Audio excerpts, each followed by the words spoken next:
Look at any dog sleeping in any house on Earth right now. Even in the deepest sleep, one part of its brain never fully shuts off. The part that listens. Every dog that has ever lived has done this. And according to a Sumerian tablet excavated in 1894, this is not instinct. It is a job assigned 4,000 years ago. And the tablet names exactly what dogs were told to guard. Not livestock, not the home, something else. Something the tablet says is still here, still among us, and still being watched by every dog that has ever looked at a doorway, a dark hallway, or an empty room a little too long.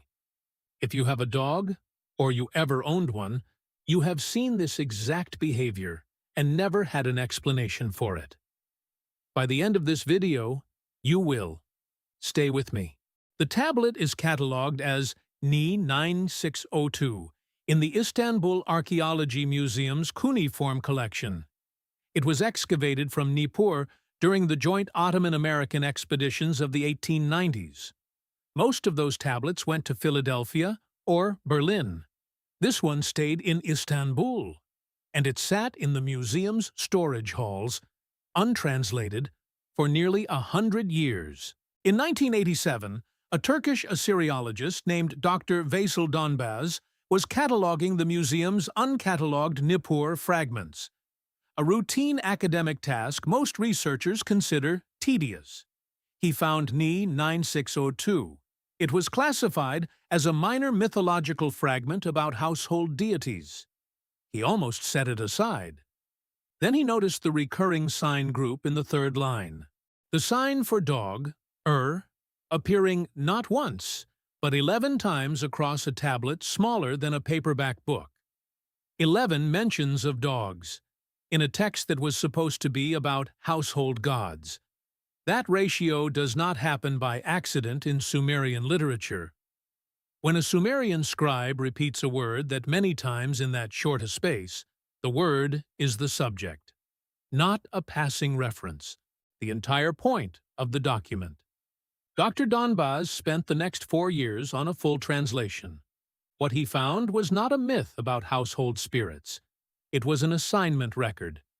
The tablet opens with a phrase Sumerian scribes used specifically for binding agreements, contracts, oaths, formal duties handed down from a higher authority to a lower one. The same phrasing was used when a king assigned a guard to a city gate. Except here, the guard being assigned is not a man. It is the the dog. And the post they are assigned to guard is described using a term that appears almost nowhere else in the entire Sumerian corpus. The term is Eden Nazu, the unseen boundary. Now hold on to that phrase, because what comes next is the part of this tablet that even mainstream Assyriologists have struggled to explain away.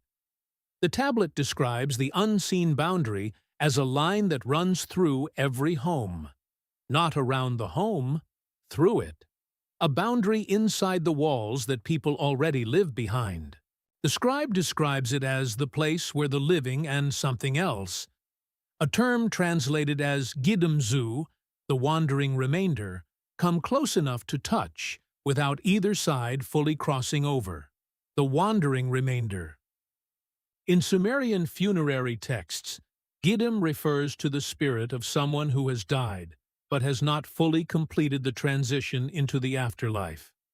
Not a demon, not a monster, a remainder, something left over, something incomplete. And the tablet says these remainders pass close to the living constantly.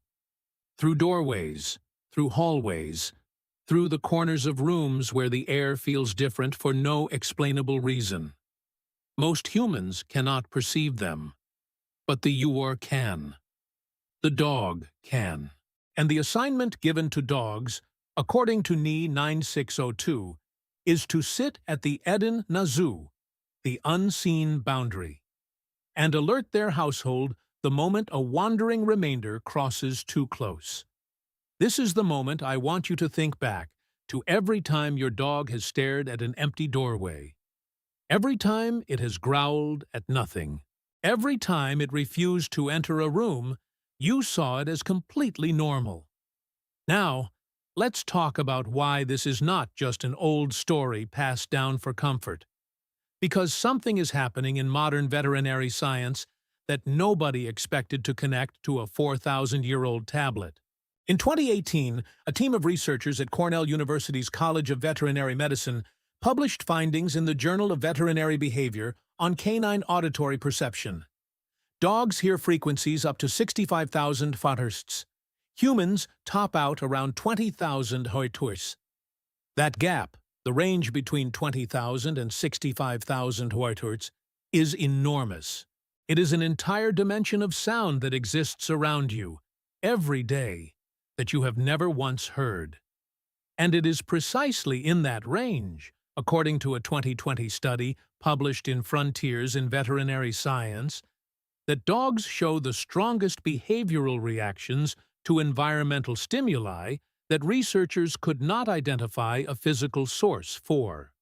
Not wind, not pipes, not electrical interference, unidentified high-frequency sound in empty rooms that made dogs freeze, stare, or retreat. The researchers did not speculate about what was causing it. They simply documented that it happened, consistently, across multiple test environments. Now here is where it gets specific enough that I need you to pay close attention. The Sumerian tablet does not just say dogs can sense the wandering remainder, it describes how. The scribe writes that the perceived the Edin Nazu through Geshtug, literally, the ear that bends, not normal hearing, bent hearing, a perception that curves around the edges of what an ordinary ear can detect. That is, almost word for word, a description of ultrasonic perception. Hearing that extends beyond the normal range. Hearing that bends past the boundary most creatures are limited to. A Sumerian scribe describing canine ultrasonic hearing. In 2100 BCE, 3,000 years before humans even understood that sound existed above what we could perceive. Now I want to take you somewhere most people don't expect this video to go, because the tablet does not stop at describing the ability. It describes who set the boundary in the first place, and why were dogs chosen for this assignment over every other animal that existed alongside humans in the ancient world. The tablet attributes the original assignment to a figure named in the text as Nin Edin, the Lady of the Boundary. Nin Edin appears in only one other known Sumerian fragment, a damaged hymn catalogue from where she is described in a single surviving line as "She who watches between." She who watches between. Scholars who have looked at this, including Dr. Donbaz himself in his 1991 published commentary, note that Nin Edin does not fit cleanly into the standard Sumerian pantheon. She is not one of the major gods. She is not referenced in creation myths. She appears specifically and only in contexts involving boundaries between states of existence. The line between life and death. The line between the visible world and what lies just outside it. According to Nini 9602, Nin Edin selected the for this duty because of a specific quality the tablet describes as Z-Shutag, the breath that touches. The breath that touches. In Sumerian medical and religious texts, Z consistently refers to life breath, the animating force of a living being. Shutag, touches, implies direct physical proximity. The breath that touches, a description of an animal whose life force operates close enough to the unseen boundary to perceive across it, without crossing it, without becoming part of it. A living creature, positioned exactly at the edge, permanently, by design. Now, here is the detail that made Dr. Donbaz, by his own account in a 1994 conference paper delivered in Berlin, genuinely uncomfortable with his own translation. The tablet does not describe this as a temporary arrangement. It describes it as permanent, inherited. The scribe writes that the duty passes through what he calls Ur-Numun, the dog bloodline, generation to generation. Without exception, every dog born from that point forward inherits the post. Not trained into it, not taught, born already assigned. This is the part where modern genetics actually has something to say. Because in 2017, a landmark study published in Nature Communications, led by researchers from the University of Oxford and an international team of geneticists, confirmed that dog domestication occurred from a single wolf population in a single geographic origin event, somewhere between 20,000 and 40,000 years ago. A single origin, one bloodline, branching outward into every breed that exists today. From the smallest terrier to the largest mastiff, every dog on Earth descends from that same original lineage. The Ur-Numun, the bloodline that the tablet describes as carrying the assignment forward. Genetically confirmed, scientifically documented, independently by researchers who never read a Sumerian tablet describing why that bloodline mattered in the first place. Now, I want you to sit with something for a moment. Every culture, on every continent, independently arrived at the belief that dogs perceive something humans cannot. The ancient Egyptians associated the jackal-headed Anubis with guiding souls between worlds, and kept actual dogs at temple thresholds for this exact symbolic function.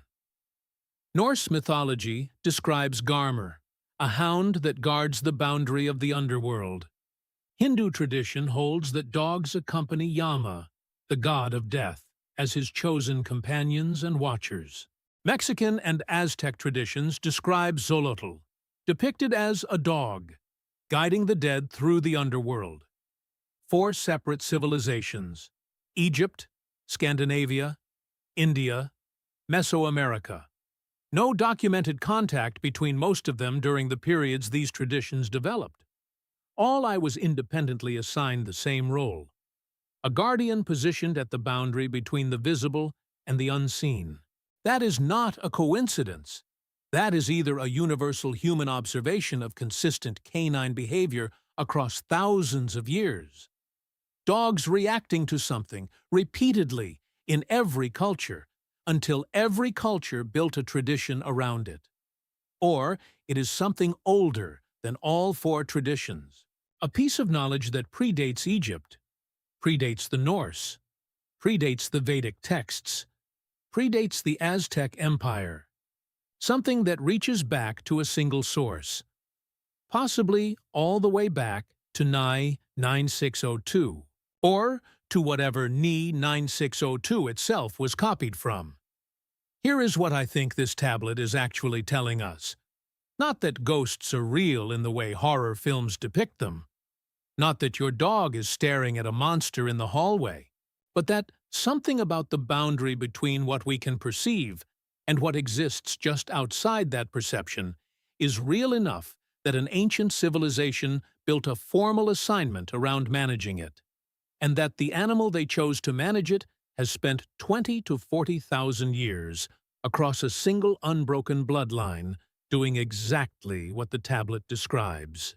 Sensing frequencies we cannot hear, reacting to presences we cannot detect, sitting quietly at doorways and dark corners, watching something we are not equipped to see, every single day, in nearly every home on Earth. This is the moment I want to ask you something directly, because I genuinely want to know the answer. If you have ever had a dog stare at a space, growl at nothing, or refuse to walk into a room for no reason, you could find I want you to tell me about it in the comments below. Not a guess, not a theory, just what actually happened, in your own words. This channel exists because people like you remember details that history almost lost, and your story might be the piece someone else needed to hear. I read every single comment myself, and I will be replying to as many as I can under this video. And if this is the kind of history that makes you want to understand the world a little differently, subscribe to the Lost Codex. Not because the algorithm needs it, because every week we open a record like this one, and the people who follow along are the ones who get to see it before anyone else does. Now let me show you the second half of this tablet. Because NE 9602 does not end with the assignment, it ends with a warning. The final surviving lines of the tablet, damaged, only partially legible, describe what happens if the Ur-Numen, the bloodline, is ever broken. If dogs disappear from a household entirely. The scribe writes that the Eden Nazu, the unseen boundary, does not move. It does not disappear. It simply goes unwatched. The wandering remainder continues to pass close to the living. But there is no longer anything positioned at the edge to notice.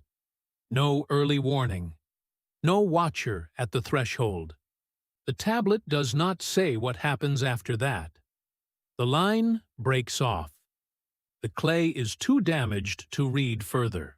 And in 1987, when Dr. Donbaz reached that final broken line in the Istanbul Museum archive, he wrote in his personal notes, later published as part of his 1991 commentary, a single sentence that has stayed with researchers who have studied this tablet ever since. He wrote, "I am glad my own dog is waiting for me at home tonight." NE 9602 is still in Istanbul.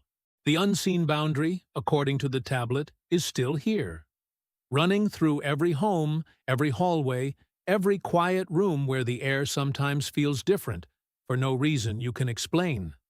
And somewhere in your house, right now, or in the memory of a dog you once had, something has been watching that boundary, exactly as it was assigned to do, 4,000 years ago. And it never stopped. Tell me your story in the comments. I want to hear it. And subscribe to the Lost Codex, because next week I'm covering the tablet that names what cats were assigned to do instead, and why the Sumerians describe it as the opposite job entirely. The video on your screen right now connects directly to today's discovery. Watch that next. The boundary is still there, and something is still watching it.